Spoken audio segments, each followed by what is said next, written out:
हायकोर्टाने ज्या पद्धतीने सूचना केलेल्या आहेत ज्या व्यक्तीला ब्रिटिश धरलं गेलं अशा पद्धतीनं कोणतीही कारवाई होऊ नये, रस्ते मोकळे केले जावेत आणि खास करून जिथं परवानगी नाही तिथं आंदोलन देखील करता येणार नाही. हायकोर्टाचं म्हणणं आहे त्यावर काय नाही की मान्य उच्च न्यायालयाच्या निर्देशावर आता आपण भाष्य करू शकत नाही. तर जी काही अप्रोप्रिएट अथॉरिटी जी आहे त्या संदर्भात ती काही आवश्यक हायकोर्टाच्या निर्देशाप्रमाणे कारवाई करेल.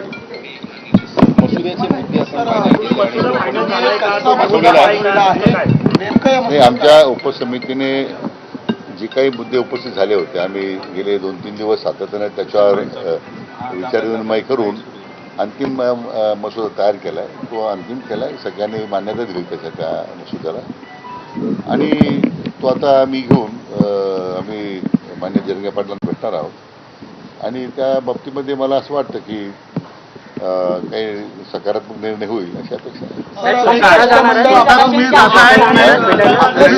भेटीला गेलं होतं अचानक स्वतः तुम्ही भेटायला काय जात आहात?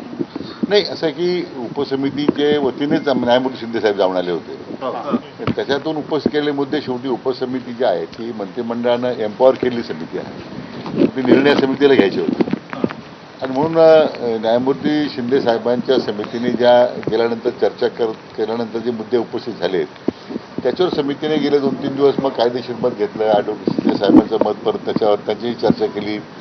माननीय ॲडव्होकेट जनरल साहेबांच्यावर आम्ही चर्चा केली विस्तारानं आणि मग आता तो त्या ज्या कायद्याच्या चौकटीत बसणारा जो प्रस्ताव होता या संदर्भात आपण तयार केलेला आहे. पण तुम्ही स्वतः आता जाणार आहात त्यानंतर देखील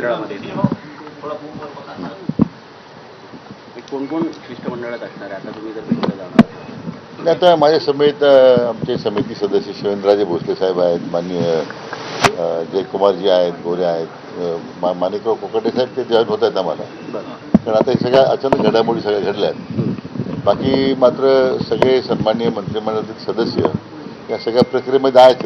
गेले 2-3 दिवस काही होते, काही ऑनलाईन होते, पण त्या सगळ्या चर्चेमध्ये त्यांचा सहभाग होता आणि आमच्या विभागाचे सगळे मग सामाजिक न्याय विभागाचे सचिव किंवा आमच्या विभागाचे सचिव जे म्हणजे उपसमितीचे सदस्य सचिव आहेत ते मग वेगवेगळ्या विभागाचे जे अधिकारी त्या समितीचा आपण घेतलेले आहेत ते सगळेच त्या ठिकाणी हजर राहतील.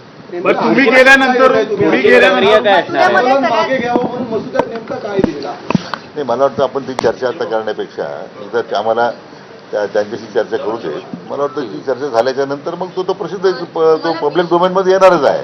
परंतु आम्हाला विश्वास आहे की शासनाच्या या भूमिकेमुळं माननीय जरंगे पाटील समाधानी होतील अशी आमच्या